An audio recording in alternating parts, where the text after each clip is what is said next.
पंकजा मुंडेंचा पीए अडकणार, विवाहबाह्य संबंध, पत्नीची आत्महत्या।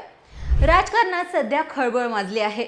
भाजप नेत्या आणि मंत्री पंकजा मुंडे यांचे पीए अनंत गर्जे यांच्या पत्नीने आत्महत्या केल्याची माहिती समोर आली आहे। त्यांच्या लग्नाला फक्त 9 महिने झाले असून गेल्या 3 महिन्यांपासून अनंत गर्जे यांची पत्नी गौरी हिचा छळ सुरू होता, अशी माहिती गौरीच्या कुटुंबियांनी दिली आहे। पंकजा मुंडे यांनी स्वतः या लग्नाला हजेरी लावली होती, त्यामुळे हे प्रकरण जरा जास्त चर्चेत आले। गौरी हिला तिचे पती अनंत गर्जे यांचे दुसऱ्या महिलेसोबत संबंध असल्याचे कळालं होतं।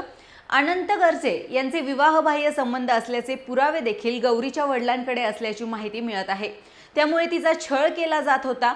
याच मानसिक त्रासाला कंटाळून गौरी हिने अनंत गर्जे म्हणजे तिच्या नवऱ्यासमोर आत्महत्या केली, असा आरोप गौरीच्या कुटुंबियांनी केला आहे। पोलिसांनी तिचे पार्थिव ताब्यात घेतले असून पुढील तपास अद्याप सुरू आहे।